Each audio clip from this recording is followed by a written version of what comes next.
মনোহরপুর গ্রামে জমিদার সুরেশবাবু তার একমাত্র বোন নীলিমার সঙ্গে থাকত। নীলিমার বয়স 11 বছর ছিল। সুরেশবাবু তার বোনকে অনেক ভালোবাসত এবং তার দেখাশোনা করার জন্য সুরেশবাবু বিয়ে করেনি। এইরকমই একদিন সুরেশবাবু যখন হলরুমে বসেছিল, এমন সময় বাড়ির কাজের মেয়ে পার্বতী সেখানে আসে। বাবু, আপনি আর কতদিন বিয়ে না করে থাকবেন? এবার আপনার বিয়ে করে নেওয়া দরকার। তারপর আপনি আর মেম সাহেব একসঙ্গে নীলিমার খেয়াল রাখবেন। না পার্বতী, আমি বিয়ে করব না। আমার সন্দেহ হয় যে আমি যদি বিয়ে করি তাহলে নীলিমার প্রতি আমার ভালোবাসা কমে যাবে। তাছাড়া আমার বউ যদি নীলিমার উপর অত্যাচার করে তাহলে সেটা আমি সহ্য করতে পারবো না। বাবু, আপনি শুধু শুধু চিন্তা করছেন। সব মেয়েরা খারাপ হয় না। সে যাই হোক, আমি এই ব্যাপারে কোনো কথা বলতে চাই না। তুমি গিয়ে বাড়ির কাজ করো। সুরেশবাবু যখন পার্বতীকে এই সমস্ত কথা বলছিল, এমন সময় নীলিমা কান্নাকাটি করতে করতে স্কুল থেকে বাড়ি ফিরে আসে। আরে কি হলো নীলিমা, এত তাড়াতাড়ি স্কুল থেকে চলে এলি কেন? তাছাড়া তুই কান্নাকাটি করছিস কেন? দাদা, আমি আর স্কুলে যাব না। মাস্টার মশাই আমাকে ফেল করে দিয়েছেন। এই সামান্য ব্যাপারের জন্য তুই কান্নাকাটি করছিস? ঠিক আছে, আমি মাস্টার মশাইকে বলে দেব, সে যেন তোকে পাস করিয়ে দেয়। পার্বতী। হ্যাঁ বাবু, বলুন। নীলিমার মাস্টার মশাইকে ফোন করে আমাদের বাড়িতে আসতে বলে দাও। আচ্ছা ঠিক আছে, আমি জানিয়ে দেব। এরপর সেদিন দুপুরবেলায় নীলিমার স্কুল টিচার তাদের বাড়িতে আসে। হ্যাঁ বলুন সুরেশবাবু, আপনি আমাকে ডেকেছেন? হ্যাঁ, আপনাকে ডেকেছি। আপনি আমার বোনকে ফেল করে দিয়েছেন কেন? নীলিমা কত আশা করেছিল এই বছর সে 6 ক্লাসে উঠবে। সুরেশবাবু, আপনার কথায় আমি প্রতি বছর নীলিমাকে পাস করিয়ে দিচ্ছিলাম, কিন্তু এভাবে পাস করাতে থাকলে সে কিছু শিখতে পারবে না। 5ম ক্লাসের পরীক্ষায় আমি তাকে সব প্রশ্নের উত্তর বলে দিয়েছিলাম, কিন্তু তারপরেও সে ফেল করে গেছে। তাছাড়া আপনার আদেশ থাকায় আমি কোনোদিন নীলিমার উপর রাগারাগি করি না, তাই সে কিছু শিখতেও পারে না। আচ্ছা ঠিক আছে, আপনি তাকে 6 ক্লাসে ভর্তি করে দিন। আমি তার জন্য আরো কয়েকটা টিউশন টিচার লাগিয়ে দেব। এটা তুমি কি বলছো দাদা? এমনিতেই আমার পড়াশোনা করতে একদম ভালো লাগে না, তার উপর তুমি টিউশন টিচার লাগিয়ে দেবে? না, আমি পড়াশোনা করব না। দেখলেন তো সুরেশবাবু, আপনার বোন একদম পড়াশোনা করতে চায় না। মাস্টার মশাই, আমি আমার বোনকে অনেক ভালোবাসি। তার বিরুদ্ধে কোনো রকম নালিশ শুনতে পছন্দ করি না।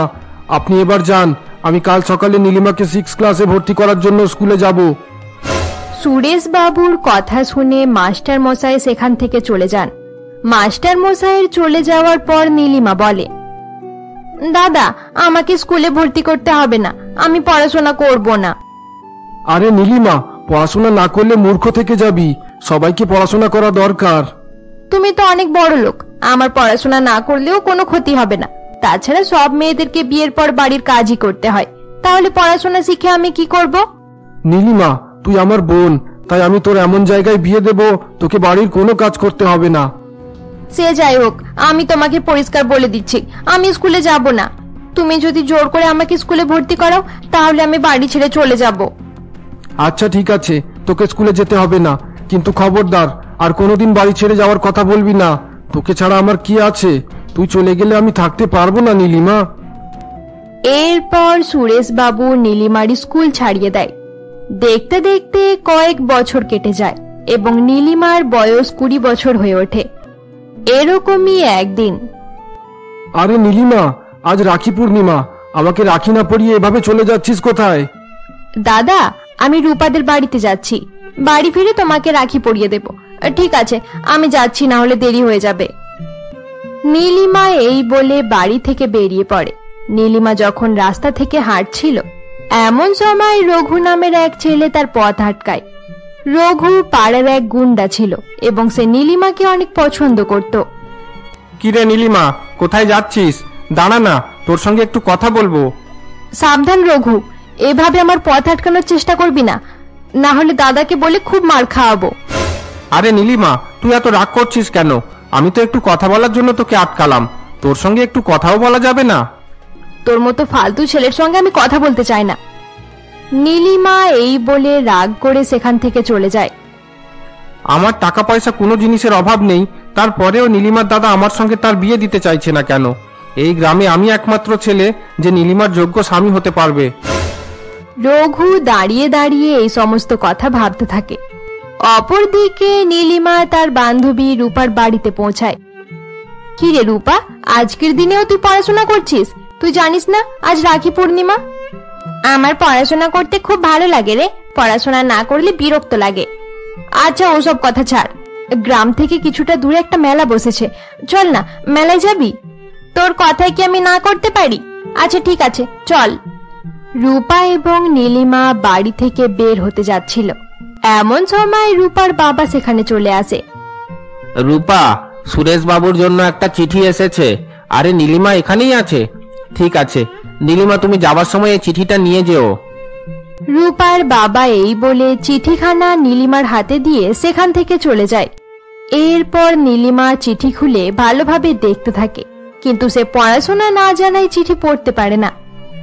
আরে রূপা, এখানে কি লেখা আছে কিছুই তো বুঝতে পারছি না। আচ্ছা ঠিক আছে, আমাকে দে, আমি পড়ে শোনাচ্ছি। ঠিক আছে, তুই পড়ে বলে দে। আরে বাহ, এখানে তো খুব ভালো কথা লেখা আছে। কি লেখা আছে বল না। এখানে লেখা আছে, সুরেশ বাবু, আপনার বোনের জন্য খুব ভালো একটা পাত্রের সন্ধান পাওয়া গেছে। ছেলে আর তার পরিবার খুব ভালো। আপনি নিজের বোনের জন্য অন্য কোথাও সম্বন্ধ দেখবেন না, খুব তাড়াতাড়ি তারা বিয়ের সম্বন্ধ নিয়ে আপনাদের বাড়িতে আসবে। নীলিমা, তোকে এত ভালো সুখবর দিলাম, এবার মিষ্টি খাওয়াতে হবে। রূপার কথা শুনে নীলিমা খুব লজ্জা পেয়ে যায় এবং চিঠি নিয়ে নিজের বাড়ি ফিরে আসে। এরপর নীলিমা তার দাদার হাতে চিঠিটা তুলে দেয়। কয়েকদিন পর শহর থেকে ছেলের বাবা মা নীলিমাদের বাড়িতে আসে। আপনাদের বোনকে ছবিতে যতটা সুন্দর লাগছিল, সামনাসামনি আরো বেশি সুন্দর দেখতে। মেয়ের পরিবার আর তার গুণ ভালো থাকলে আমাদের আর কোনো সমস্যা নেই। পরিবারের দিক থেকে আমাদের কোনো চিন্তা নেই। আপনাদের পরিবারের অনেক সুনাম শুনেছি। মেম সাহেব, আপনাকে গুণ নিয়েও কোনো চিন্তা করতে হবে না। আমাদের নীলিমা দিদিমণি গুণে সরস্বতী। আপনাদের বাড়িতে যাওয়ার সঙ্গে সঙ্গে আপনাদের বাড়িকে স্বর্গ বানিয়ে দেবে। আরে হ্যাঁ, সেটা তো হবেই। সুরেশ বাবু, আপনি জানেন আমার ছেলে বিক্রমের জন্য আরো অনেক সম্পর্ক এসেছিল। তারা বিক্রমকে 10 লক্ষ টাকা যৌতুক দিতে চাইছিল, কিন্তু আমরা বারণ করে দিয়েছি। কারণ যৌতুক কম হলেও চলবে, কিন্তু পরিবার আর মেয়ে যেন ভালো হয়। আরে মেম সাহেব, আপনাকে যৌতুক নিয়ে তো একেবারেই চিন্তা করতে হবে না। বাকি লোকেরা যত দেওয়ার কথা বলেছে, আমাদের বাবু তার থেকে অনেক বেশি টাকা দেবে। আরে সুরেশ বাবু, আপনি কিছু বলছেন না কেন? পার্বতী একদম ঠিক কথাই বলছে।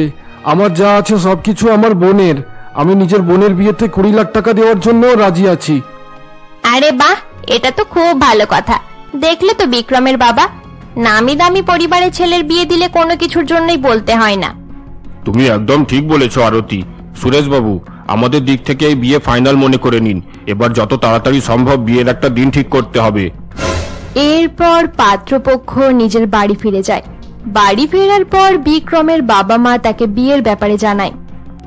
আরে বিক্রম, আজ অনেক বড় খুশির খবর নিয়ে এসেছি। আমরা খুব ধনী পরিবারে তোর বিয়ে ঠিক করেছি। মা, আমাকে জিজ্ঞাসা না করে তোমরা আমার বিয়ে ঠিক করে দিলে কেন? তাছাড়া এখন পর্যন্ত আমার চাকরির পড়াশোনা শেষ হয়নি। তোর চাকরির জন্য অপেক্ষা করলে আরো অনেক বছর কেটে যাবে। কিন্তু এভাবে হঠাৎ করে বিয়ে করে নেওয়া ঠিক হবে না। তাছাড়া মেয়েটা কেমন এটাও আমি জানি না। আমরা তোর জন্য খারাপ মেয়ে দেখিনি।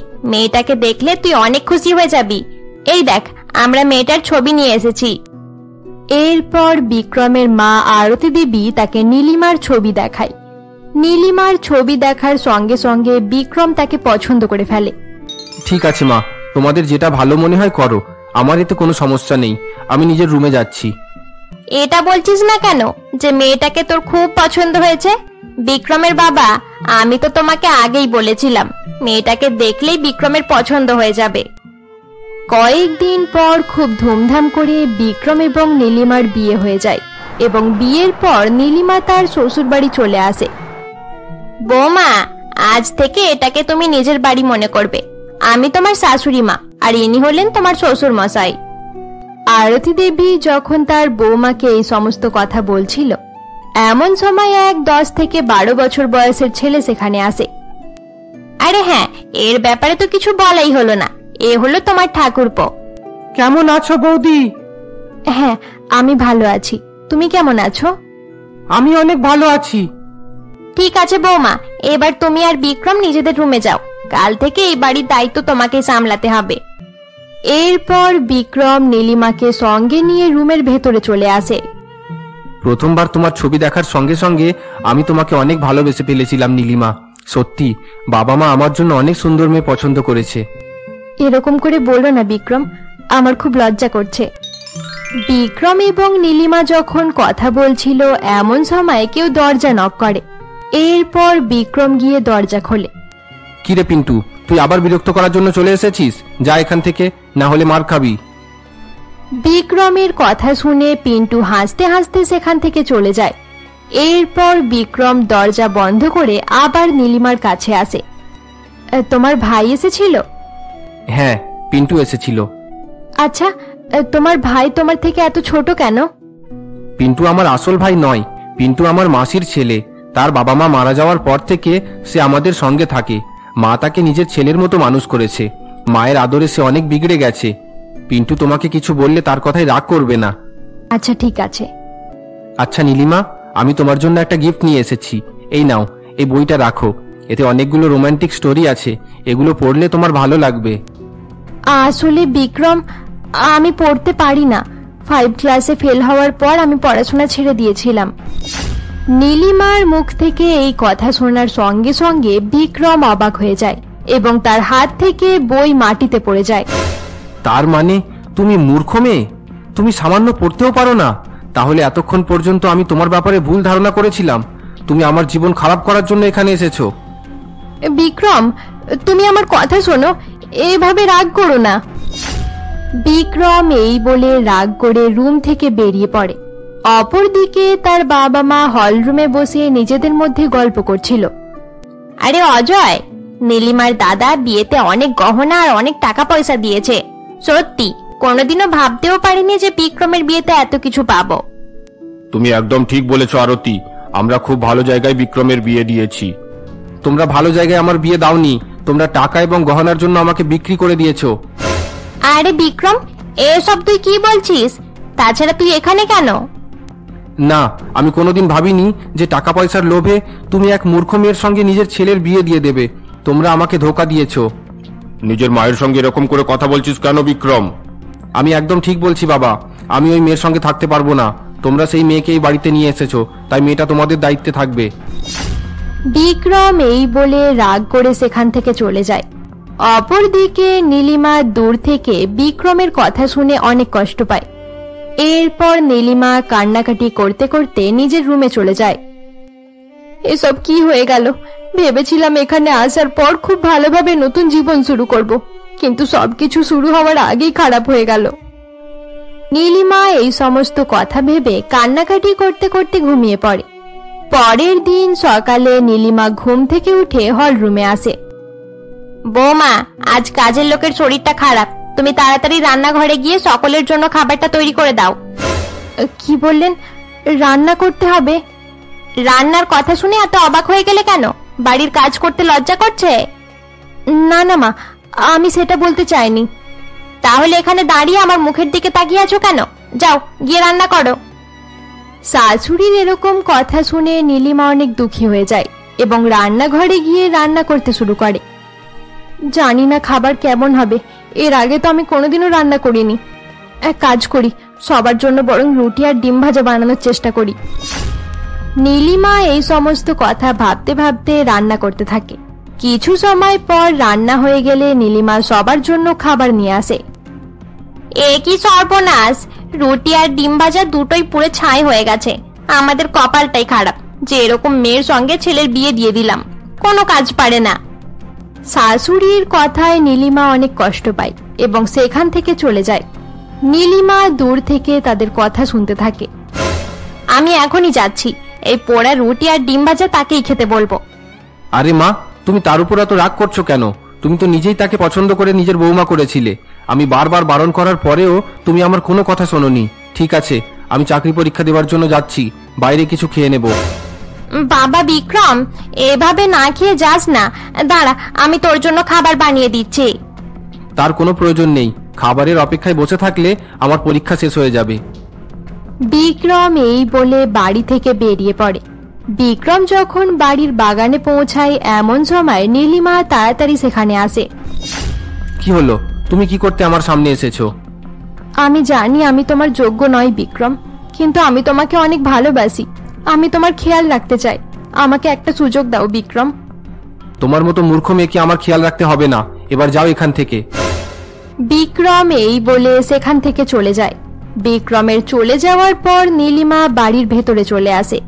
কিছু সময় পর পিন্টু যখন স্কুল যাওয়ার জন্য তৈরি হচ্ছিল এমন সময় নীলিমা কাগজ নিয়ে তার কাছে আসে। পিন্টু, আমাকে একটা চিঠি লিখে দেবে? গ্রামে আমার দাদার কাছে পাঠাবো। আমার দাদা এত পড়াশোনা করে কেন যে তোমার মতো মূর্খ মেয়েকে বিয়ে করলো আমি বুঝতে পারি না। একটা চিঠি পর্যন্ত লিখতে পারো না। আমাকে বিরক্ত করো না বৌদি, আমার কাছে বেকার সময় নেই, আমি স্কুলে যাচ্ছি। পিন্টু এই বলে সেখান থেকে চলে যায়। নীলিমা যখন দুঃখী হয়ে সেখানে দাঁড়িয়েছিল এমন সময় বাড়ির কাজের লোক রামু সেখানে আসে। মেম সাহেব, আমি কি আপনার জন্য চিঠি লিখে দিতে পারি? সত্যি রামু কাকা, তুমি অনেক ভালো। এ নাও খাতা পেনে আমার দাদার জন্য একটা চিঠি লিখে দাও। হ্যাঁ মেম সাহেব, এবার বলুন কি লিখতে হবে। এরপর নীলিমা রামুকে দিয়ে চিঠি লেখাতে শুরু করে। চিঠি লেখা শেষ হওয়ার সময় বিক্রম বাড়ি ফিরে আসে। বিক্রম রামুকে চিঠি লিখতে দেখে প্রচন্ড রেগে যায়। রামু, তুমি এখান থেকে যাও, নীলিমার সঙ্গে আমার কথা আছে। বিক্রমের কথা শুনে রামু সেখান থেকে চলে যায়। তোমার লজ্জা করে না? নিজে দাদার কাছে আমাদের ব্যাপারে নালিশ করছো, তাও আবার একটা চাকরকে দিয়ে চিঠি লেখাচ্ছ। আমি ভালো করে জানি তুমি আমার বিরুদ্ধে দাদার কাছে নালিশ করেছো। তুমি আমাকে ভুল ভাবছো বিক্রম, আমি সেরকম কিছু লেখাইনি। আমি খুব ভালো করে জানি তুমি কি লিখেছো। চুপচাপ চিঠি আমাকে দাও। আমার থেকে চিঠি নিও না, এটা আমি দাদাকে পাঠাবো। বিয়ের পর এতদিন হয়ে গেল দাদাকে কোনো রকম চিঠি লেখা হয়নি। বিক্রম নীলিমার কোনো কথা শোনে না এবং তাকে ধাক্কা মেরে ফেলে দেয়। এরপর বিক্রম সেই চিঠি হাতে নিয়ে নিজের রুমে চলে যায়। এবার দেখি আমাদের ব্যাপারে কি লিখেছে। বিক্রম এই বলে নীলিমার লেখা চিঠি পড়তে শুরু করে। আমার প্রিয় দাদা, এতদিন হয়ে গেল তোমাকে চিঠি পাঠাতে পারলাম না, কারণ এখানে আসার পর থেকে আমি অনেক ব্যস্ত ছিলাম। সবাই আমাকে অনেক ভালোবাসে, সব সময় তাদের সঙ্গে গল্প করে আর মজা করে সময় কাটে। বিক্রমও আমাকে অনেক ভালোবাসে, সব সময় আমার খেয়াল রাখে। দাদা, তুমি খুব ভালো বাড়িতে আমার বিয়ে দিয়েছো। আমাকে নিয়ে একদম চিন্তা করবে না, ভালোভাবে নিজের খেয়াল রাখবে। তোমার আদরের বোন নীলিমা। আমি নীলিমার ব্যাপারে অনেক খারাপ ভেবেছিলাম।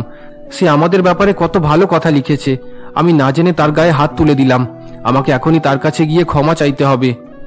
বিক্রম এই বলে তাড়াতাড়ি নীলিমার কাছে আসে। নীলিমা তখন এক রুমে গিয়ে কান্নাকাটি করছিল।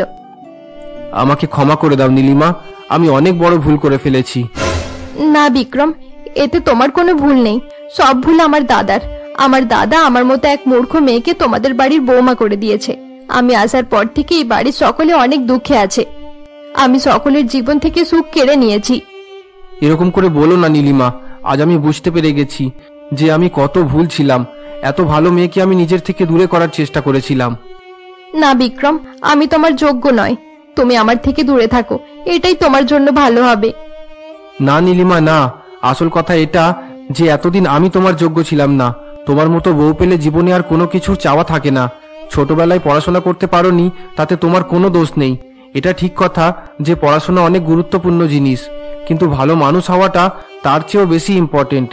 আর ভালো মানুষ হওয়াতে তুমি আমাদের সকলের উপরে আছো নীলিমা। আমাকে ক্ষমা করে দাও। একবার বলো যে তুমি আমাকে এখনো ভালোবাসো। হ্যাঁ বিক্রম, আমি তোমাকে অনেক ভালোবাসি। তুমি আমার স্বামী, আমি সারা জীবন তোমাকেই ভালোবাসবো। আমিও তোমাকে অনেক ভালোবাসি নীলিমা। আজ থেকে তোমার আর কোনো দুঃখ থাকবে না। আমি তোমার জীবনে আর কোনো রকম দুঃখ আসতে দেব না নীলিমা। এবার থেকে আমি তোমাকে পড়াশোনা শেখাবো। এরপর থেকে বিক্রম নীলিমাকে লেখাপড়া শেখাতে শুরু করে। নীলিমা, তোমাকে কাল যেটা লিখতে দিয়েছিলাম সেটা লিখেছিলে? না, কিছুই লেখা হয়নি।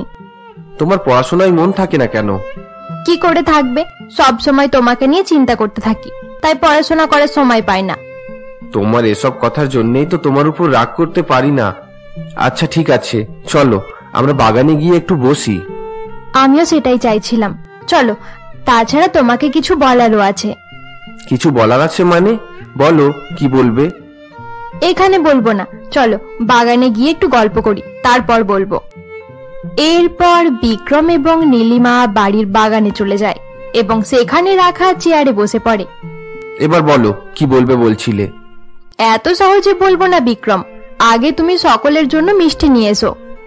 তার মানে আমি যেটা ভাবছি সেটা কি সত্যি? আমি কি বাবা হতে চলেছি নীলিমা? বলো না, এভাবে চুপ করে থেকো না। আরে বাবা হ্যাঁ, তুমি বাবা হতে চলেছ। এবার যাও গিয়ে তাড়াতাড়ি মিষ্টি নিয়ে এসো। ভেবেছিলাম একটু অপেক্ষা করানোর পর বলবো, কিন্তু তোমার জন্য আগেই বলে দিতে হলো। নীলিমা তুমি জানো না আজ তুমি আমাকে কত আনন্দ দিয়েছো। আজ আমি অনেক খুশি। আমিও অনেক খুশি বিক্রম।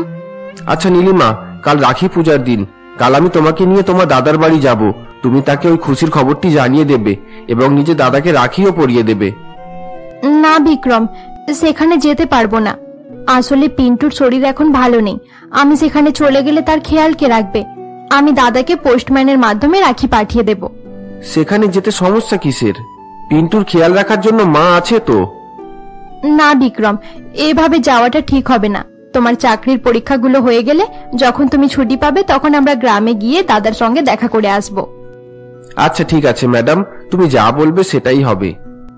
পরের দিন সকালে বিক্রম ঘুম থেকে উঠে চাকরির পরীক্ষা দেওয়ার জন্য চলে যায়। অপরদিকে নীলিমা খাবার নিয়ে পিন্টুর রুমে আসে। নীলিমার শাশুড়ি আগে থাকতে সেখানে বসেছিল। মা, আমি পিন্টুর জন্য খাবার নিয়ে এসেছি। আচ্ছা ঠিক আছে, খাবার ওখানে রেখে দাও। পিন্টু ঘুম থেকে উঠলে আমি তাকে খাইয়ে দেব। নীলিমা এবং আরতি যখন কথা বলছিল এমন সময় বিক্রমের বাবা অজয় বাবু সেখানে আসে। আরতি, আজ সকালবেলা কোনো রকম ফোন এসেছিল? আমি এই ব্যাপারে জানি না, আমি সকাল থেকে পিন্টুর কাছেই বসে রয়েছি। হ্যাঁ বাবা, একটা ফোন এসেছিল, কিছু কেনা বেচা করার কথা বলছিল, কিন্তু আমি বুঝতে পারলাম না। আরতি, এই মেয়েটার একটু ভুলের জন্য আমার 1 লাখ টাকা লস হয়ে যাবে। আমার কত ইম্পর্টেন্ট কাজ হাতছাড়া হয়ে গেল। জানি না কোন খারাপ সময়ে এই মেয়েকে আমাদের বাড়ির বৌমা করে এনেছিলাম। শ্বশুর মশাইয়ের মুখে এরকম কথা শুনে নীলিমা অনেক কষ্ট পায় এবং সেখান থেকে চলে যায়। আরে অজয়, যা হওয়ার ছিল হয়ে গেছে, এবার নিজের মাথাটা ঠান্ডা করো। অনেক অপেক্ষার পর বিক্রম আর নীলিমার সম্পর্ক ভালো হয়েছে। তুমি চুপ করো আরতি, এসব কিছু তোমার জন্যই হয়েছে।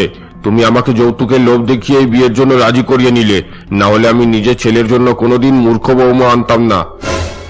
অজয় বাবু এই বলে সেখান থেকে চলে যায়।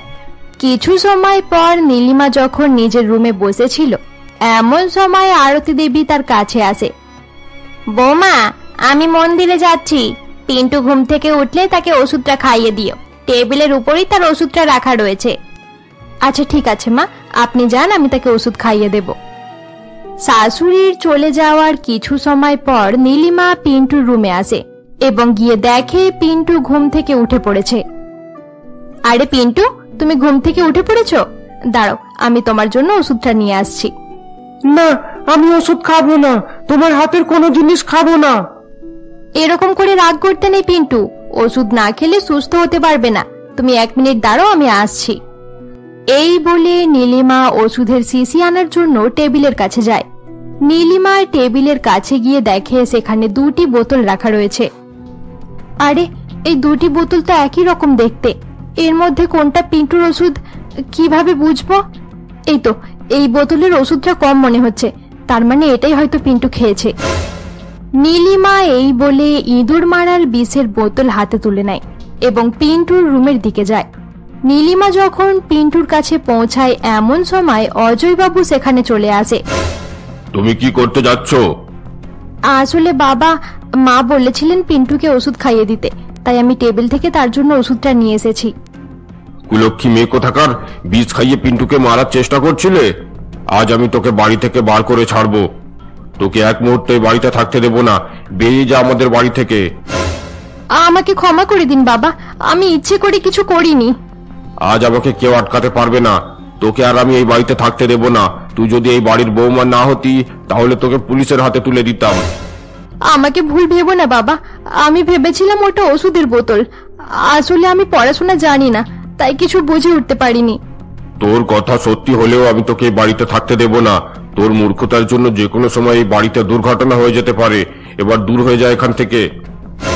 অজয় বাবু এই বলে নীলিমাকে ধাক্কা মেরে ফেলে দেয়। এমন সময় গ্রাম থেকে নীলিমার দাদা সুরেশ বাবু সেখানে আসে। অজয় বাবু, আপনি আমাকে যত ইচ্ছা খারাপ কথা বলুন, আমি সহ্য করে নেব, কিন্তু আমার বোনের সঙ্গে এরকম খারাপ ব্যবহার করবেন না। নীলিমা আপনার মেয়ের মতো, আপনি তাকে অপমান করছেন কেন? এই মূর্খ মেয়েটার কাজ দেখার পর আমি একে বৌমা বলে মানব না, এবং মেয়ে বলেও মানব না। তাহলে কি আপনি এরকম ভাবে অত্যাচার করার জন্য নীলিমাকে আপনাদের বাড়ির বৌমা করে এনেছিলেন? দাদা, তুমি এরকম করে বলো না। তুই চুপ কর। অজয় বাবু, আপনি কি এই দিন দেখানোর জন্য আমাদের সঙ্গে সম্বন্ধ করেছিলেন? ওটার জন্যই তো দুঃখ করছি। আমাদের একটা ভুলের জন্য আজ আমাদের কপাল খারাপ হয়ে গেল। সুরেশ বাবু, আমি আপনাকে ভালো মানুষ মনে করেছিলাম, কিন্তু আপনি টাকার সঙ্গে নিজের মূর্খ এবং বোকা বোনটাকেও আমাদের বাড়িতে পাঠিয়ে দিলেন। মুখ সামলে কথা বলুন অজয় বাবু, এবার আপনি অনেক বাড়াবাড়ি করছেন। আপনি যদি আমার বোনের শ্বশুর না হতেন, তাহলে এই অপমানের জন্য আপনাকে আমার গুলি খেতে হতো। তোমাদের মতো ছোট লোকেরা এর চেয়ে বেশি আর কি করতে পারে? তোমার বোনের মতো তুমিও ছোট লোক। নীলিমার শ্বশুরের কথা শুনে সুরেশবাবু খুব রেগে যায়। এরপর সুরেশবাবু তাকে মারার জন্য এগিয়ে আসে, কিন্তু নীলিমা তাকে আটকানোর চেষ্টা করে। দাদাকে আটকাতে না পেরে নীলিমা তাকে একটি চড় মেরে দেয়। নীলিমা, তুই নিজের দাদার গায়ে হাত তুললি? আমি একদম ঠিকই করেছি দাদা, এটা আমাদের ফ্যামিলির ব্যাপার। তুমি এর মাঝে কিছু বলার চেষ্টা করো না, এখানে কথা বলার তোমার কোনো অধিকার নেই। ঠিকই বলেছিস, হয়তো যেদিন তোর বিয়ে দিয়েছিলাম সেদিনই আমি সব অধিকার হারিয়ে ফেলেছি। ঠিক আছে, আমি বাড়ি ফিরে যাচ্ছি, তুই ভালোভাবে থাকিস। নীলিমা তার দাদার কথায় কোনো উত্তর দেয় না এবং চুপ করে সেখানে দাঁড়িয়ে থাকে। এরপর সুরেশবাবু কান্নাকাটি করতে করতে সেখান থেকে চলে যায়। অপরদিকে অজয় বাবুও সেখান থেকে চলে যায়। কিছু সময় পর বিক্রম বাড়ি ফিরে দেখে নীলিমা নিজের রুমে বসে কান্নাকাটি করছে। কি হয়েছে নীলিমা, তুমি কাঁদছো কেন? বিক্রম বারবার নীলিমাকে জিজ্ঞাসা করে, কিন্তু নীলিমা কোনো উত্তর দেয় না। এরপর বিক্রম পিন্টুর কাছে গিয়ে সমস্ত কথা জানতে পারে। সবকিছু শোনার পর বিক্রম প্রচন্ড রেগে যায় এবং নীলিমার কাছে আসে। নীলিমা, বাবা এটা ঠিক কাজ করেনি, তুমি চিন্তা করো না, আমি এখনই গিয়ে তোমার দাদাকে নিয়ে আসছি। বিক্রম যখন নীলিমাকে এই কথা বলছিল, এমন সময় তার বাবা সেখানে চলে আসে। তাকে আনার জন্য যেতে হবে না বিক্রম, সবচেয়ে ভালো এটাই হবে যে এই মেয়েটাকেও তার ভাইয়ের কাছে পৌঁছে দে। এসব তুমি কি বলছো বাবা? এই মেয়েটা কি করেছে কিছু জানিস? নীলিমা কি করেছে এটাও জানি, এবং তুমি কি করেছো এটাও খুব ভালো করে জানি বাবা। নীলিমার ব্যাপারে সবকিছু জানার পরে আমি যখন তাকে মেনে নিয়েছি, তাহলে তোমার সমস্যা হচ্ছে কেন? তুমি প্রথমেও ভুল করেছিলে আর এখনো ভুল করছো বাবা। মুখ সামলে কথা বল। এই মেয়েটার একটাই ভুল, যে মেয়েটা পড়াশোনা জানে না, কিন্তু আপনি পড়াশোনা জানার পরেও মেয়েটার সঙ্গে এমন ব্যবহার করছেন যেটা একটা মূর্খ মানুষও করতে পারে না। আপনার জন্য আমাদের পরিবারের মান সম্মান শেষ হয়ে গেল বাবা। খবরদার বিক্রম। অজয় বাবু বিক্রমের কথা শুনে প্রচন্ড রেগে যায় এবং তাকে জোরে একটি থাপ্পড় মেরে দেয়। আমার কথা ভালো করে শুনে রাখ বিক্রম, তুই যদি ওই লোককে বাড়িতে নিয়ে আসিস, তাহলে আমি তোকেও বাড়ি থেকে বার করে দেব এবং নিজের সম্পত্তি থেকে 1 টাকাও তোকে দেব না। কি বললে? সম্পত্তি? সব মানুষ নিজের ছেলে মেয়েদেরকে নিজের সম্পত্তি বলে মনে করে, কিন্তু তুমি নিজের সম্পত্তিকে নিজের ছেলে মেয়ে মনে করো। তোমার যা ইচ্ছা করে নিও, আমি নীলিমার দাদাকে আনার জন্য যাচ্ছি। বিক্রম এই বলে নীলিমার দাদাকে আনার জন্য কার নিয়ে বেরিয়ে পড়ে। বিক্রম খুব জোরে গাড়ি চালিয়ে নীলিমার দাদার কাছে যাচ্ছিল। এমন সময় সামনে একটি ট্রাক চলে আসে এবং বিক্রম পাশ কাটাতে গিয়ে একটি গাছে ধাক্কা মেরে দেয়। অপরদিকে সুরেশবাবু যখন গ্রামের কাছাকাছি পৌঁছায়, এমন সময় তার গাড়ির টায়ার লিক হয়ে যায়। আরে, হঠাৎ করে চাকা পাংচার হয়ে গেল কি করে? এখানে আশেপাশে কোনো দোকানও নেই। সুরেশবাবু গাড়ির বাইরে বেরিয়ে সমস্ত কথা ভাবছিল। এমন সময় তাদের গ্রামের গুন্ডা রঘু দুজন লোককে সঙ্গে নিয়ে সেখানে আসে। তোমার গাড়ির চাকা নিজে নিজে লিক হয়নি সুরেশ দা, আমি ইচ্ছা করে লিক করেছি। তুমি ভালো করে জানতে আমি নীলিমাকে পছন্দ করি, কিন্তু তারপরেও তুমি শহরের ছেলের সাথে তার বিয়ে দিয়ে দিলে। আজ আমি প্রতিশোধ নেওয়ার জন্য এসেছি।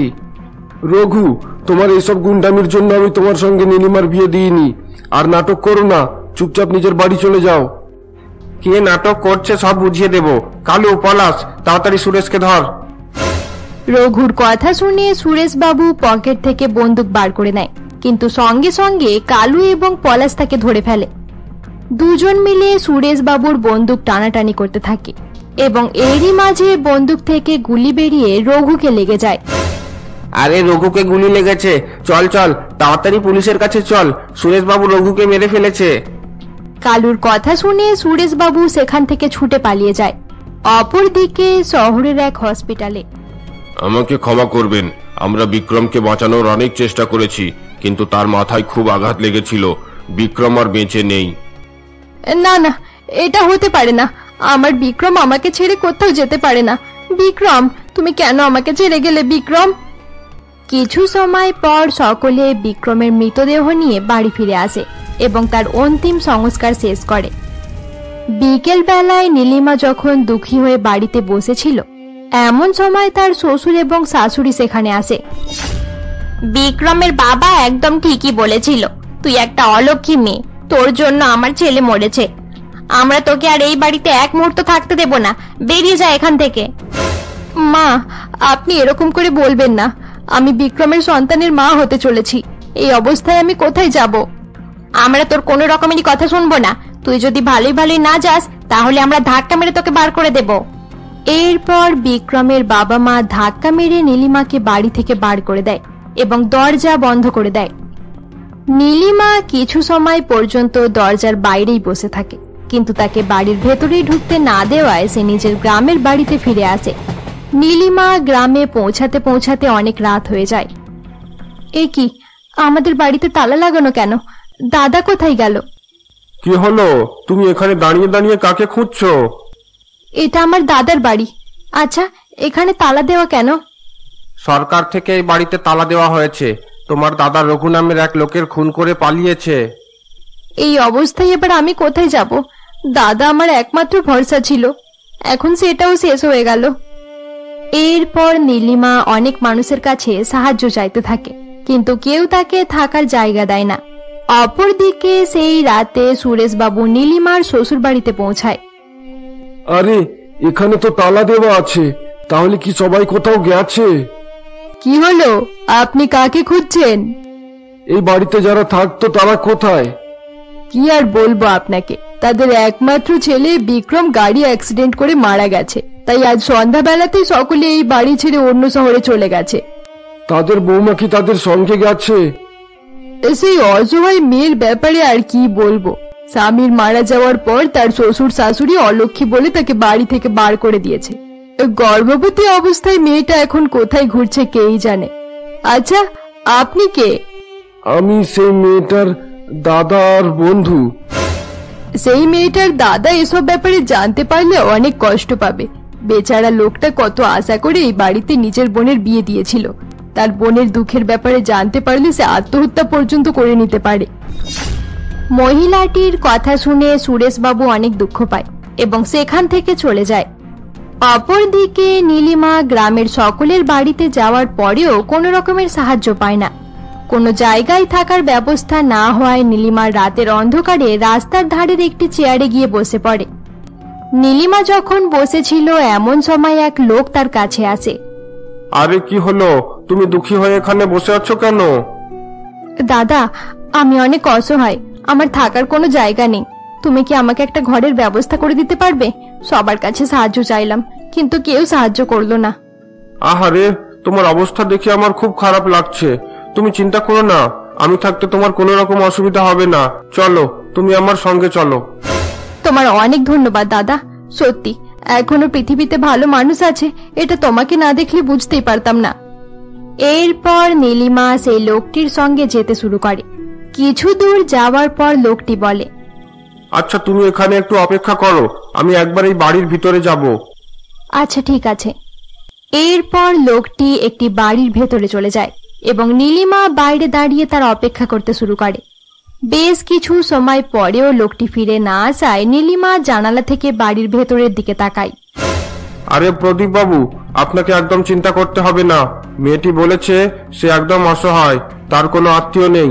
তুমি তার সঙ্গে যা ইচ্ছা করতে পারো। আমি দাম কমাতে পারবো না, মেয়েটার জন্য আমাকে 5 লাখ টাকা দিতে হবে। তার মানে এই লোকটা আমাকে বিক্রি করতে নিয়ে এসেছে। এখানে আর এক মুহূর্ত দাঁড়ানো ঠিক হবে না, আমাকে তাড়াতাড়ি এখান থেকে চলে যেতে হবে। কিরে, জানালার বাইরে দাঁড়িয়ে দাঁড়িয়ে আমাদের কথা শুনছিস? নীলিমা লোকটির কথা শুনে প্রচন্ড ভয় পেয়ে যায় এবং সেখান থেকে ছুটতে শুরু করে। লোকটিও তার পেছন পেছন ছুটতে থাকে। বেশ কিছু দূর যাওয়ার পর নীলিমা একটি বাড়ির দরজায় গিয়ে ঠোকা দিতে শুরু করে এবং সেখানেই অজ্ঞান হয়ে পড়ে যায়। আরে, এটা তো আমার বান্ধবী নীলিমা। নীলিমার এরকম অবস্থা কি করে হলো? রূপা তার স্বামীর সাহায্য নিয়ে নীলিমাকে বাড়ির ভেতরে নিয়ে যায়। পরের দিন সকালে নীলিমার জ্ঞান ফিরে আসে। রূপা, তাহলে কি তুই আমাকে বাঁচিয়েছিস? হ্যাঁ নীলিমা, কাল রাতে তুই আমার বাড়ির বাইরে অজ্ঞান হয়ে পড়েছিলিস। তুই আমাকে কেন বাঁচিয়েছিস রূপা? আমার মরে যাওয়াটাই ভালো ছিল। আমার জীবন শেষ হয়ে গেল। একটা গাড়ি অ্যাক্সিডেন্টে আমার স্বামী মারা গেছে, আর দাদাও খুনের দায়ে বাড়ি ছেড়ে চলে গেছে। এরকম করে ভেঙে পড়লে চলবে না নীলিমা। তোর গর্ভে যে সন্তান আছে তার জন্য তোকে বাঁচতে হবে। তুই এটা ভাবিস না যে শুধু তোর জীবনে দুঃখ আছে। আমাদের সবার জীবনই কষ্টে ভরা। তুই বিয়ে করে এখান থেকে চলে যাওয়ার কিছুদিন পর আমার বাবা অনেক অসুস্থ হয়ে যায়। তারপর খুব তাড়াতাড়ি করে আমার বাবা আমার এখানে বিয়ে দিয়ে দিল। আমার বিয়ের কয়েকদিনেই বাবা আমাকে ছেড়ে চিরদিনের জন্য চলে গেছে। এরপর থেকে নীলিমা রূপাদের বাড়িতে থেকেই একটি সেলাই মেশিনের কাজ করতে শুরু করে।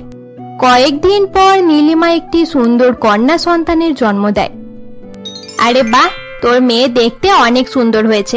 মেয়েটার কি নাম ঠিক করেছিস? আমি ভেবেছি আমার মেয়ের নাম রাখবো শিল্পা। খুব ভালো নাম। আমার বিশ্বাস এই মেয়ে বড় হয়ে তোর নাম উজ্জ্বল করবে। তুই একদম ঠিকই বলেছিস রূপা। আমি নিজের মেয়েকে এমন ভাবে মানুষ করব যাতে তার অবস্থা আমার মতো না হয়। এরপর থেকে নীলিমা খুব ভালোভাবে তার মেয়ের খেয়াল রাখতে শুরু করে। দেখতে দেখতে তার মেয়ে 10 বছরের হয়ে ওঠে। একদিন নীলিমা যখন সেলাই মেশিনে কাজ করছিল, এমন সময় শিল্পা স্কুল থেকে ফিরে আসে।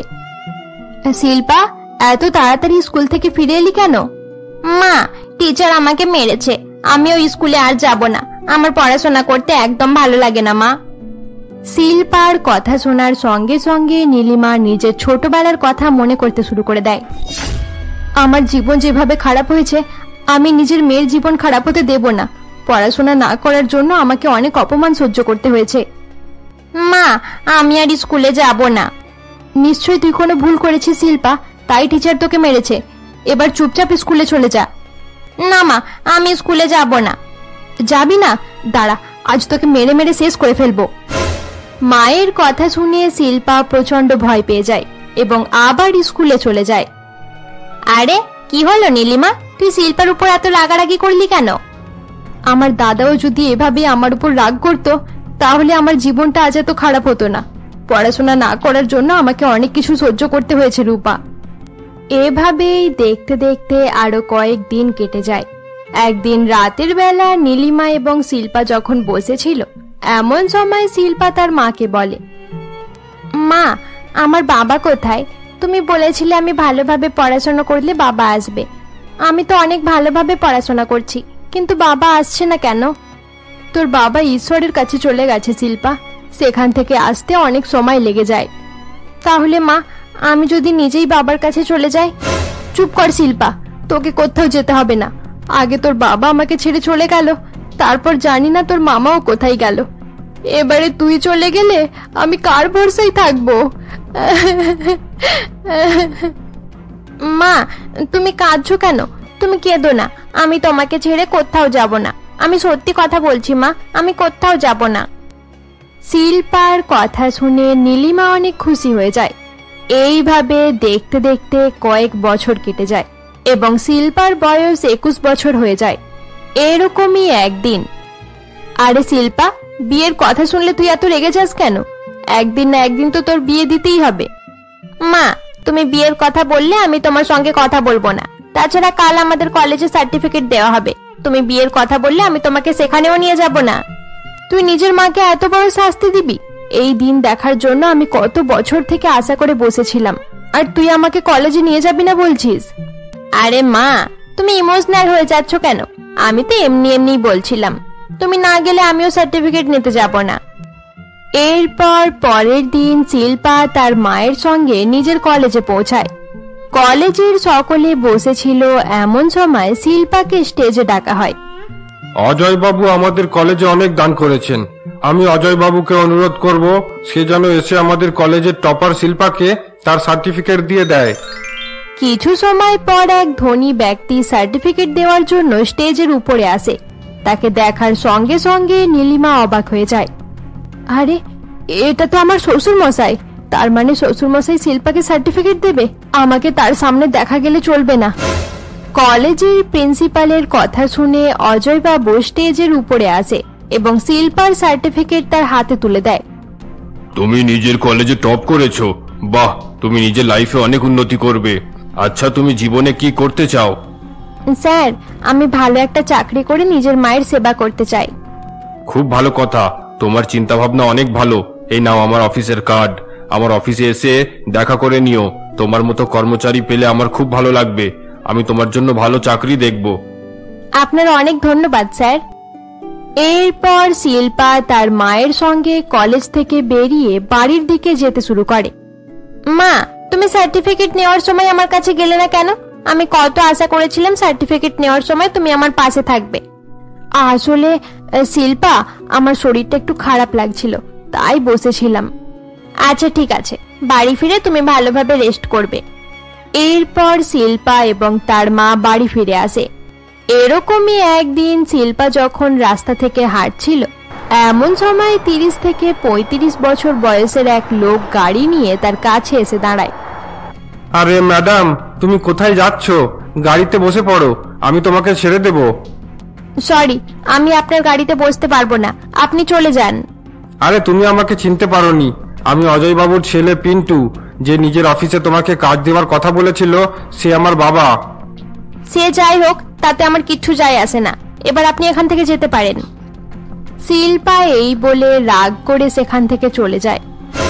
তুমি আমাকে ভালো করে চেনো না শিল্পা। যেই জিনিস আমার একবার পছন্দ হয়ে যায়, সেই জিনিস যেভাবেই হোক আমি অর্জন করে ফেলি। আজ চলে গেছো, তাতে কি হয়েছে? একদিন তুমি আমার হবেই। হা হা হা হা। এই বলে পিন্টু গাড়ি চালিয়ে সেখান থেকে চলে যায়। অপরদিকে শিল্পা একটি বাগানে গিয়ে চেয়ারের উপরে বসে পড়ে। কিছু সময় বসে থাকার পর এক ছেলে সেখানে আসে। সরি শিল্পা ম্যাডাম, তোমার কলেজের অ্যানুয়াল ফাংশনে আমি যেতে পারলাম না। আসলে সেদিন আদালতে একটা ইম্পর্টেন্ট কেস ছিল। ঠিক আছে, তুমি আদালতে গিয়েই থাকো। এখানে কি করতে এসেছো? আরে ম্যাডাম, তুমি তো আমার হাইকোর্ট, তোমাকে ছেড়ে কিভাবে যেতে পারি? তুমি যাও এখান থেকে, আমি তোমার কোনো কথাই শুনতে চাই না। তুমি জানো, কাল রাতে আমি একটা খুব ভালো স্বপ্ন দেখেছি। আমি দেখলাম আমি আদালতে দাঁড়িয়ে আছি এবং তুমি আমার উপর চুরির কেস করেছো। কি রকম চুরি? তুমি আদালতে বলছিলে যে আমি নাকি তোমার মন চুরি করে নিয়েছি। শোনো সাগর, এবারের মতো তোমাকে ক্ষমা করে দিলাম। এরপর থেকে কথা দিলে কথা রাখতে হবে। আরে হ্যাঁ ম্যাডাম, অবশ্যই কথা রাখবো। এরকম ভুল আর কোনোদিন করব না। এরপর শিল্পা এবং সাগর কিছুক্ষণ পর্যন্ত গল্প করতে থাকে এবং তারপর দুজনেই নিজের নিজের বাড়ি ফিরে আসে। পরের দিন সকালে শিল্পা অজয় বাবুর কথা মতো তার অফিসে পৌঁছায়। শিল্পা অজয় বাবুর কেবিনে গেলে পিন্টু কেবিনের বাইরে দাঁড়িয়ে তার কথা শোনার চেষ্টা করে। আরে শিল্পা, এসো এসো, তোমার জন্য একটা সুখবর আছে। শুনলে তোমার খুব ভালো লাগবে। তাহলে কি স্যার আমার চাকরির ব্যবস্থা হয়ে গেছে? হ্যাঁ, তোমার চাকরির ব্যবস্থা হয়ে গেছে। তুমি এই কোম্পানিতেই কাজ করবে। তোমার মাইনে হবে 20,000 টাকা। আরে বাহ, 20,000 টাকা মাইনে! আমার মা শুনলে অনেক খুশি হয়ে যাবে। আর একটা কথা, অ্যাপয়েন্টমেন্ট লেটারের জন্য তোমাকে এখানে আসতে হবে না। 2-1 দিনের মধ্যে তোমার বাড়িতেই অ্যাপয়েন্টমেন্ট লেটার পাঠিয়ে দেব। সত্যি অজয় বাবু, আপনি দেবতা। আপনার জন্য আমার চাকরির চিন্তা দূর হয়ে গেল। আমি আপনার এই উপকার কোনোদিনও ভুলবো না। আমি তোমার উপর কোনো রকম উপকার করিনি শিল্পা। তুমি অনেক ট্যালেন্টেড মেয়ে, তাই আমি তোমাকে চাকরি দিয়েছি। একটা কথা জানো, তোমাকে দেখলে আমার নিজের ছেলের কথা খুব মনে পড়ে। আমার ছেলেও পড়াশোনায় খুব ভালো ছিল। ছিল মানে? তার মানে কি আপনার ছেলে আর বেঁচে নেই? তুমি ঠিক বলেছ। মানুষ বলে মানুষকে তার পাপের ফল পরের জন্মে ভোগ করতে হয়, কিন্তু আমাকে নিজের পাপের ফল এই জন্মেই ভোগ করতে হয়েছে। আমার একটু ভুলের জন্য আমার সুখের সংসার শেষ হয়ে গেল। আজ যদি আমার ছেলে বেঁচে থাকতো, তাহলে তোমার বয়সের আমার একটা নাতি নাতনি থাকতো। আপনি আমাকে নিজের নাতনি মনে করুন। হ্যাঁ শিল্পা, আজ থেকে তুমি আমার নাতনি। আমি প্রার্থনা করব তুমি যেন সারা জীবন সুখে থেকো। আচ্ছা ঠিক আছে, এবার আমি আসছি স্যার। হ্যাঁ ঠিক আছে, যাও, সাবধানে যেও। এরপর শিল্পা অফিস রুম থেকে বেরিয়ে পড়ে। শিল্পা যখন অফিস থেকে বেরিয়ে বাড়ির দিকে আসছিল, এমন সময় পিন্টুও তার পেছন পেছন আসতে শুরু করে। আরে ম্যাডাম, এত তাড়াতাড়ি চলে যাচ্ছ কেন? একটু দাঁড়াও না। আমি আপনার সঙ্গে কোনো রকম কথা বলতে চাই না। সত্যি রাগী অবস্থায় তোমাকে খুব ভালো লাগে। তোমার মতো সুন্দরী মেয়ের সঙ্গে বন্ধুত্ব করতে পারলে আমার জীবন ধন্য হয়ে যাবে। দেখুন মিস্টার, আপনার জন্য এটাই ভালো হবে যে আপনি এখান থেকে চলে যান। এভাবে আমার পিছু করবেন না। আমি যা করছি একদম ঠিক করছি শিল্পা। তোমাকে অনুসরণ করাটাই আমার কাজ।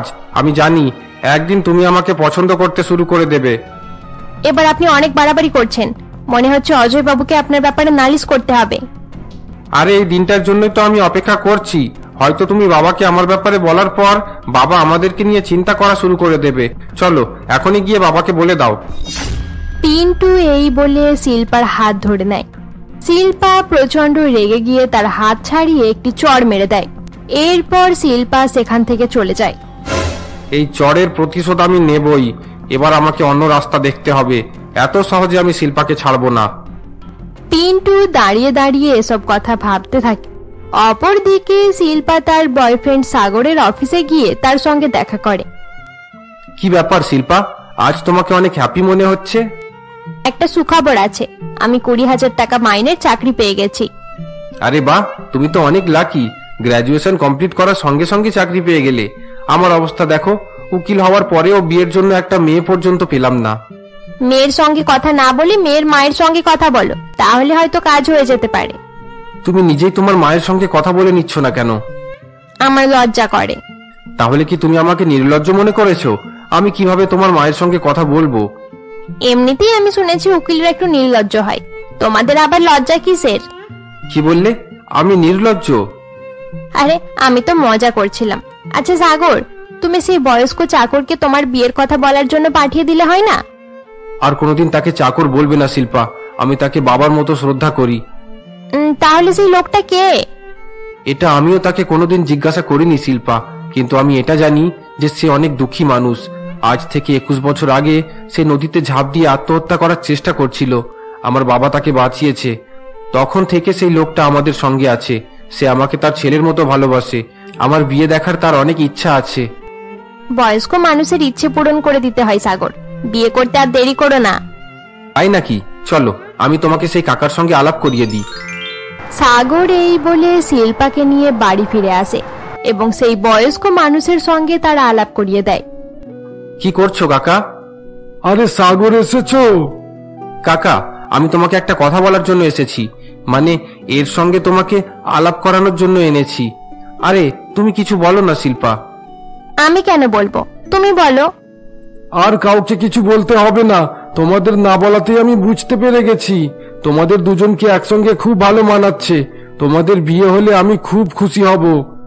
কিন্তু কাকা, শিল্পা বলছে তোমাকে গিয়ে তার মায়ের সঙ্গে কথা বলতে হবে। আরে সাগর, তুমি তো জানো আমি বাইরে কোথাও যাই না। শিল্পা মা, তুমি নিজেই তোমার মায়ের সঙ্গে কথা বলে নিতে পারো তো। আপনি কি বলছেন কাকা?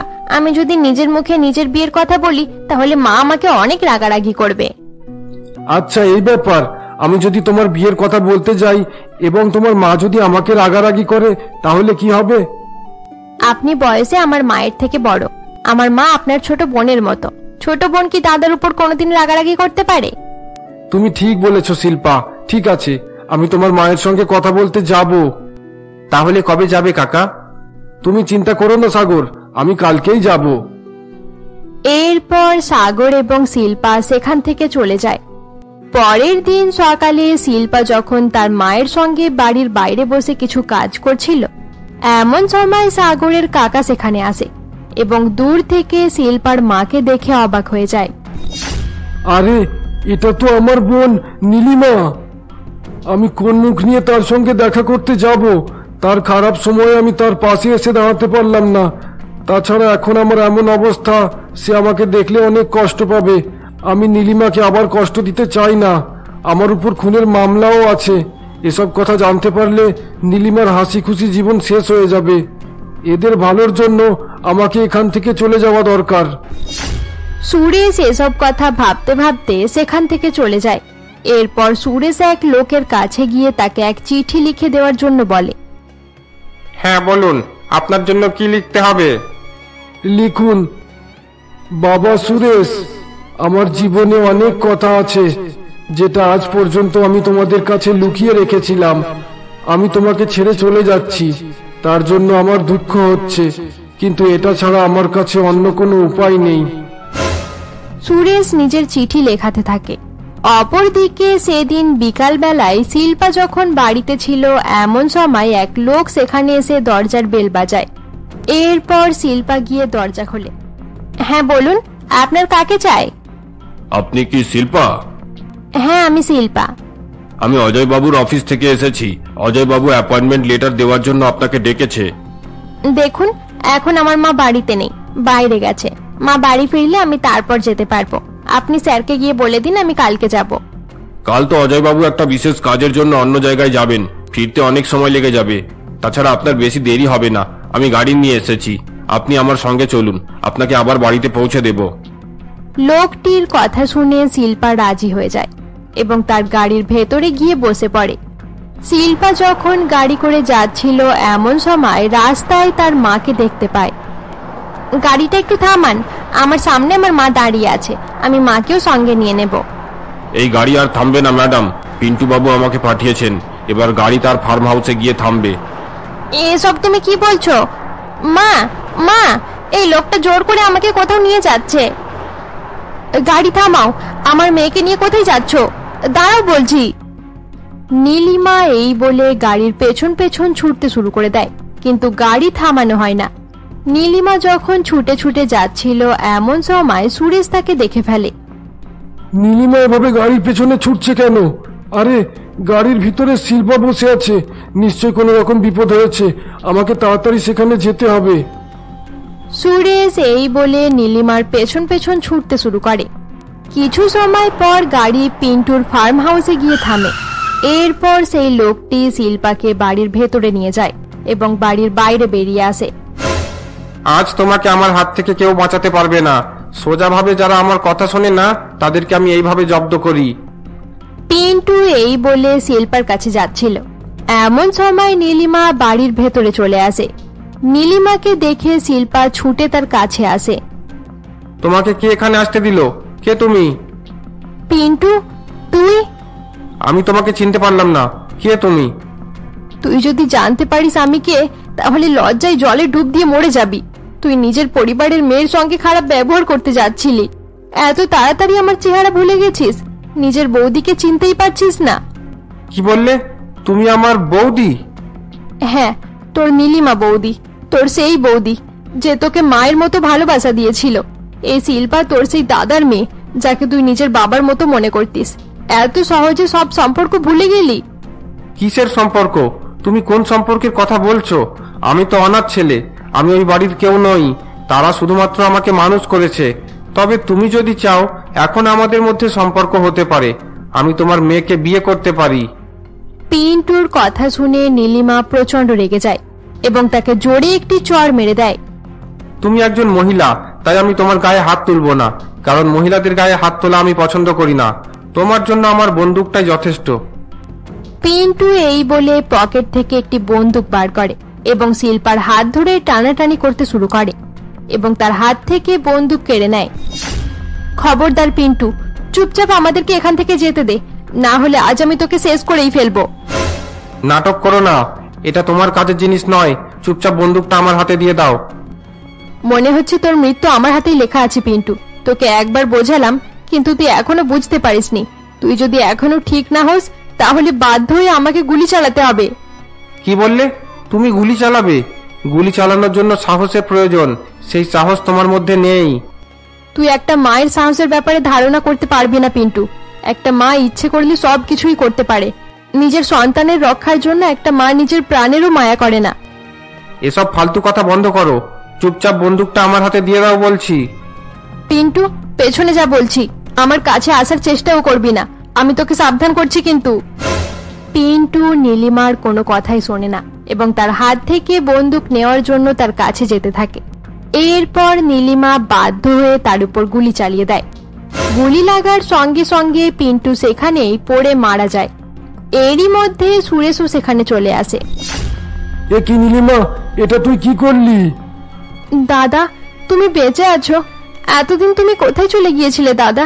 তুমি জানো পিন্টু শিল্পার সঙ্গে খারাপ ব্যবহার করতে যাচ্ছিল। তাকে মারা ছাড়া আমার কাছে আর কোনো উপায় ছিল না। আচ্ছা ঠিক আছে, এই বন্দুকটা আমার হাতে দে। এবার ভালো করে শোন, তুই পিন্টুর খুন করিসনি, আমি খুন করেছি। তোর উপর অনেক দায়িত্ব আছে, তোকে শিল্পার খেয়াল রাখতে হবে। না দাদা, এটা হতেই পারে না। খুন আমি করেছি, তাই এর শাস্তি আমাকে পেতে হবে। আমার খুনের দায়ে তোমাকে জেলে যেতে দেব না আমি। বাচ্চাদের মতো করিস না নীলিমা, এমনিতে আমার উপর একটা খুনের মামলা আছে। সেই রঘু ভুল করে আমার হাতে মারা গিয়েছিল, তার জন্য আমি 7 বছর জেল খেটেছি। জেল খেটে আমার অভ্যাস হয়ে গেছে। তোকে আমার দিব্যি দিলাম, পুলিশের সামনে তুই চুপ করে থাকিস, আমি সবকিছু সামলে নেব। সুরেশ এবং নীলিমা কথা বলছিল, এরই মধ্যে সেখানে পুলিশ চলে আসে এবং সুরেশকে সঙ্গে নিয়ে চলে যায়। কয়েকদিন পর আদালতে মামলা হয়। সুরেশ, তুমি যে একটা অপরাধী, তুমি কি স্বীকার করছো? হ্যাঁ জজ সাহেব, আমি স্বীকার করছি। যদি একটা অসহায় মেয়ের সম্মান বাঁচানো অপরাধ হয়ে থাকে, তাহলে আমি অপরাধ করেছি। আপনি যেমন শাস্তি দেবেন আমি মাথা পেতে নেব। এর আগেও তুমি একটা খুনের জন্য 7 বছর জেল খেটেছিলে, তার মানে খুন করা তোমার কাছে নতুন কিছু নয়। জজ সাহেব, আমার দাদা কোনো খুন করেনি। আপনি আমার দাদাকে ছেড়ে দিন। আমি খুন করেছি, আপনি আমাকে জেলে দিয়ে দিন। এসব তুই কি বলছিস নীলিমা, চুপ কর। আমি একদম ঠিক কথাই বলছি জজ সাহেব। আমার দাদা আমাকে বাঁচানোর জন্যই নিজের উপর দোষ চাপিয়ে নিয়েছে। পিন্টুর খুন আমি করেছি। না জজ সাহেব, এটা ভুল কথা। আমার বোন আমাকে জেলে দেখতে পারবে না, তাই মিথ্যে কথা বলছে। আমি নিজেই খুন করেছি। দাদা, তোমাকে আমার দিব্যি, তুমি সত্যি কথা বলে দাও যে তুমি এই খুন করোনি। হ্যাঁ নীলিমা, আমি দিব্যি করে বলছি যে আমি খুন করেছি। দাদা, তুমি আমার মাথায় হাত দিয়ে মিথ্যা কথা বললে। জজ সাহেব, আমার দাদা এখনো মিথ্যা কথাই বলছে। সবকিছু শোনার পর এবং ঘটনাকে ভালোভাবে বোঝার পর আদালত এই সিদ্ধান্ত নিয়েছে যে সুরেশ পিন্টুর খুন করেছে। কিন্তু তার সঙ্গে এটাও বোঝা যায় যে সুরেশ ইচ্ছা করে খুন করেনি, সে নিজের ভাগ্নিকে পিন্টুর হাত থেকে বাঁচানোর জন্য খুন করেছে। তাই আদালত থেকে তাকে শুধুমাত্র 5 বছরের কারাদণ্ড দেওয়া হলো। এরপর নীলিমা এবং শিল্পা আদালতে দাঁড়িয়ে কান্নাকাটি করতে থাকে। এটা তুমি কি করলে দাদা, এটা তুমি কি করলে? নীলিমাকে কান্নাকাটি করতে দেখে অজয় বাবুও দুঃখী হয়ে যায়। দাদা, এত বছর পর আমাদের দেখা হলো, আর তুমি এইভাবে জেলে চলে যাচ্ছ।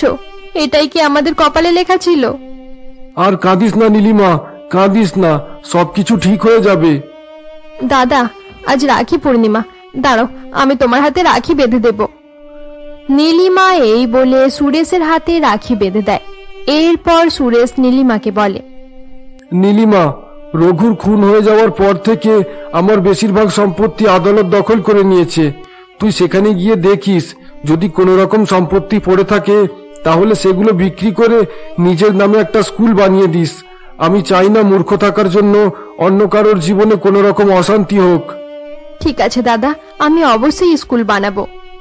অজয় বাবু, আপনিও ভালো থাকবেন। এবার আমি যাই। সাগর, তুমিও ভালোভাবে থেকো। এরপর সুরেশ পুলিশের সঙ্গে সেখান থেকে চলে যায়। কিছু সময় পর নীলিমা, শিল্পা এবং সাগরও সেখান থেকে চলে যায়। এইভাবে দেখতে দেখতে 5 বছর কেটে যায় এবং সুরেশ জেল থেকে ছাড়া পেয়ে যায়। নীলিমা, শিল্পা এবং সাগর সুরেশকে আনার জন্য আসে।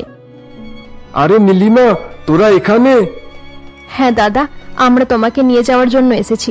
তবে বাড়ি যাওয়ার আগে আমরা অন্য এক জায়গায় যাব। কোথায় যাব? তুমি চলো, সব জানতে পেরে যাবে। এরপর সকলে গাড়িতে বসে পড়ে এবং কিছু সময় পর এক স্কুলের বাইরে গিয়ে গাড়ি থেমে যায়। দাদা, তুমি যেমনটা বলেছিলে আমরা ঠিক তেমন ভাবে স্কুলটা বানিয়েছি। এই স্কুলের নাম আমার নামেই দিয়েছি, নীলিমা হাই স্কুল। আরে বাহ, আজ আমার স্বপ্ন পূরণ হয়ে গেল। আজ আমি অনেক খুশি। এখনো খুশির খবর বাকি আছে দাদা। তুমি জেলে ছিলে, তাই শিল্পার সাগর এখনো পর্যন্ত বিয়ে করেনি। এবার খুব ধুমধাম করে তাদের বিয়ে দেওয়া হবে। এরপর সকলে বাড়ি ফিরে যায় এবং কিছুদিন পর খুব ধুমধাম করে শিল্পা ও সাগরের বিয়ে হয়। এরপর থেকে সকলে সুখে শান্তিতে নিজেদের জীবন কাটাতে শুরু করে। বন্ধুরা, 5 ফেল বউয়ের কষ্ট গল্পের সিরিজ এখানেই শেষ করা হলো।